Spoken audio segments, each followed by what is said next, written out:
Aujourd'hui, on va doubler ce conduit de cheminée avec du Fermacell.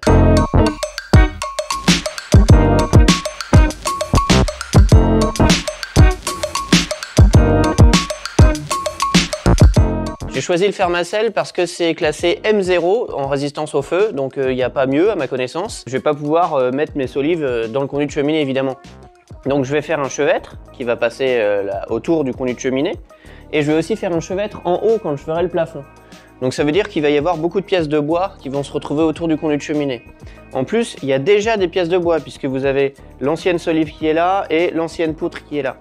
Et donc le but, ça va être de glisser les plaques de Fermacell. Là, on voit la poutre et ici, il y a un léger espace, donc je vais essayer de mettre la plaque de Fermacell là-dedans. On commence par prendre les mesures directement sur le conduit de cheminée. Ensuite, on reporte ces mesures sur la plaque de Fermacell qu'on va découper. On installe le rail. On règle la profondeur de la scie circulaire de l'épaisseur de la plaque de Fermacell. Ensuite, j'installe le tuyau d'aspirateur dans la sortie d'aspiration de la scie circulaire pour éviter d'avoir trop de poussière. On le branche évidemment à l'aspirateur, on met les EPI, masque, lunettes et protection auditive. Ensuite, il est très important de vérifier qu'on ne va pas être gêné lors de la découpe, donc on fait le geste sans mettre en marche la machine. Vous remarquerez que je le fais avec le tuyau d'aspirateur branché, mais le secteur n'est toujours pas branché à la scie, comme ça je suis sûr de ne pas faire de bêtises. Une fois qu'on a fait tout ça, on peut brancher la scie et commencer la découpe avant de se rendre compte qu'on a oublié de mettre en marche l'aspirateur. Du coup, on l'allume et puis vous allez voir avec l'aspirateur ça fait beaucoup moins de poussière. Et pour la sécurité, dès qu'on a terminé, on débranche la scie circulaire.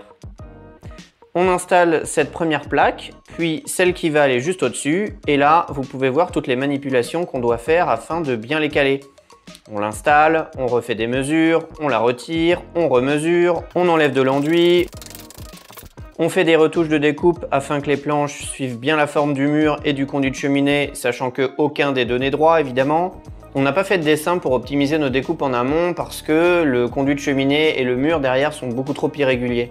Donc on a décidé de faire les mesures sur place, d'où pas mal de prises de tête pour optimiser tout ça.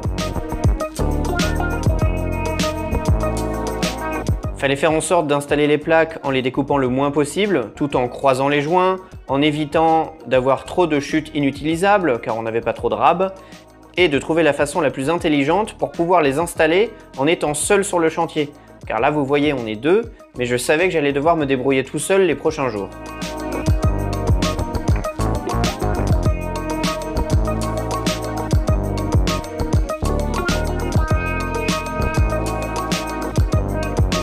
Je vais vous faire un petit récap de ce qu'on a fait sur le Fermacell. On a commencé par faire ce côté-là. On a mis une plaque qu'on a insérée à l'intérieur entre la poutre que vous voyez et le mur. On a bien galéré sur la façade parce que en fait, comme le sol n'est pas droit, aucune plaque se retrouve à la même hauteur. Donc ce que j'ai fait, c'est que j'ai dû retailler pile à cet endroit-là pour qu'elle soit exactement à la bonne hauteur ici. Comme ça, je pourrais poser une plaque là. Cette plaque, on a été obligé de la couper ici.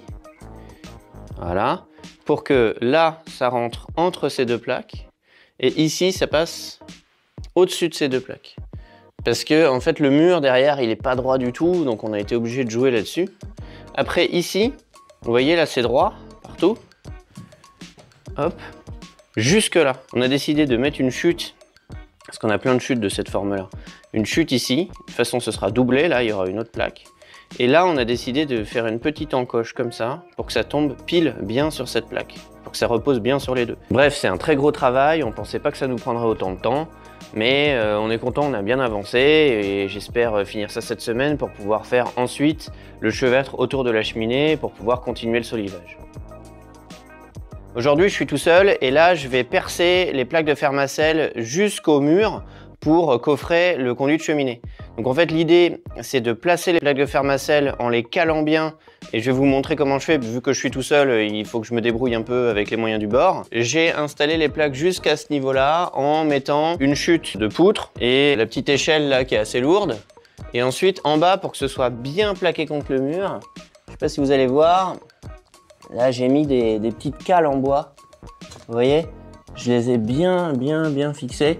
Comme ça, toutes les plaques là, Ces plaques-là, elles sont parfaitement calées contre le mur. Tout tient tout seul, sans l'aide de personne, pour que je puisse bosser. Je perce avec un forêt de 3, puisque les vis Fermacell, c'est du 3,9. Je suis obligé de percer avec un forêt parce que derrière, on a de l'enduit, et si je mets juste les vis, quand j'enlève les plaques, je vois rien, je sais pas du tout où je suis. Quand on perce dans le Fermacell, on perce jusqu'à arriver au mur derrière, sauf que derrière, on sait pas dans quoi on perce. On sait pas si on arrive sur une pierre, ou si on arrive dans un joint, ou dans rien du tout d'ailleurs. Et donc, je sais pas si vous voyez, mais par exemple là, ce trou-là, on l'a entouré. D'ailleurs, il y a une vis là. Entouré, on s'est dit, ok, ça veut dire que le trou derrière est sain. Ça veut dire qu'on a percé pile dans une pierre. On a mis une cheville, c'est nickel. Quand on a mis ça, par exemple, ici, un triangle, ça veut dire qu'on a réussi à percer, mais c'est un peu dans le joint. Donc, il y a une accroche un peu, mais pas énorme. Donc là, je vais mettre des vis plus longues. Et puis, il y a des endroits où on a mis une croix, comme là. Donc celle-là, en l'occurrence, c'est qu'on n'a pas du tout réussi à percer derrière. Et puis celle-ci, là, c'est qu'on a percé vraiment dans le joint, c'est-à-dire que derrière, il n'y a rien, il y a du vide. C'est vraiment très compliqué, du coup, on est obligé de faire beaucoup plus de trous que prévu pour avoir quand même une accroche, quoi, parce que sinon, ça sert à rien.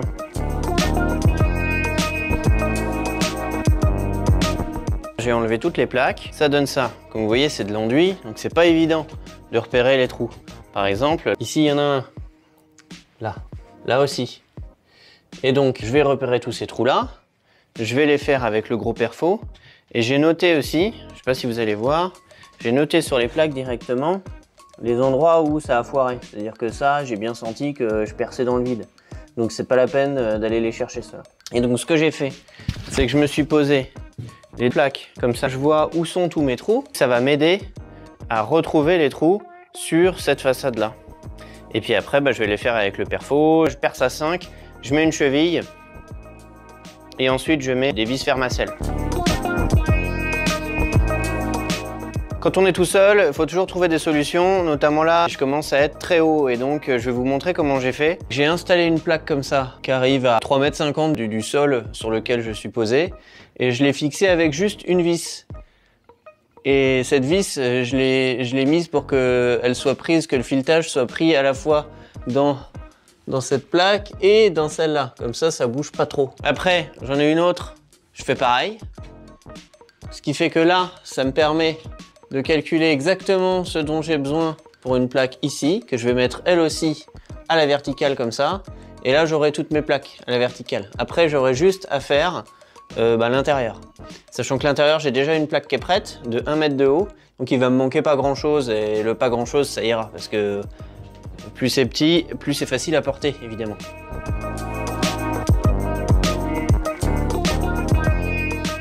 Et là, coup de chance, on arrive à la fin de la journée, donc ma chérie pouvait venir me donner un petit coup de main. J'en ai donc profité pour installer les plaques jusqu'en haut, fixées grâce au système de vis que je viens de vous montrer. Et ensuite, rebelote, on refait des trous avec le petit forêt de 3 mm jusqu'en haut pour bien marquer le conduit de cheminée. Comme ça, je pourrais percer avec le gros perforateur et un forêt de 5 mm, mettre des chevilles dans tous les trous et installer les plaques avec des vis de Fermacell. Bon allez, aujourd'hui on va faire un peu de rangement parce que travailler dans le bordel c'est quand même un peu chiant. Comme ça on va pouvoir ensuite installer un échafaudage. Ce sera quand même plus sécure que les petits escabeaux qui tiennent pas debout.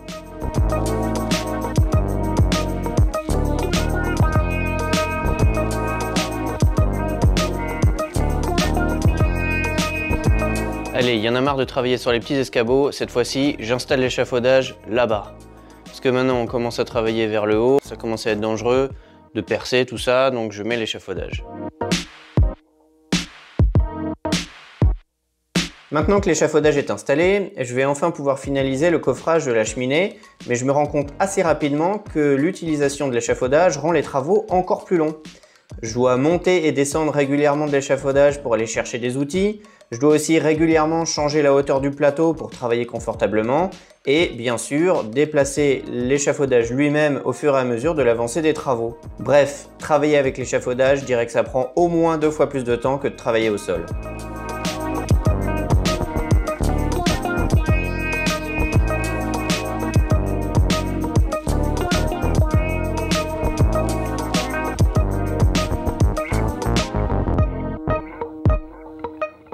Bon ça y est, j'ai enfin fini le coffrage du conduit de cheminée qui est juste derrière moi.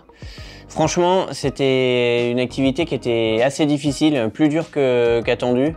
parce que franchement le fermacell c'est hyper lourd. En plus j'ai voulu faire 2 couches en croisant les joints, donc il a fallu se prendre la tête sur les découpes, trimballer le fermacell là-haut parce que ça monte jusqu'à 3 mètres. Ça prend un temps fou parce que à chaque fois il manque un outil sur l'échafaudage, donc il faut redescendre, aller chercher l'outil, remonter sur l'échafaudage et tout.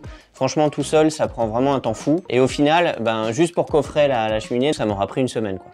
Une semaine pour juste coffrer le conduit de cheminée. J'espère que cette vidéo vous a plu et moi je vous dis à la prochaine.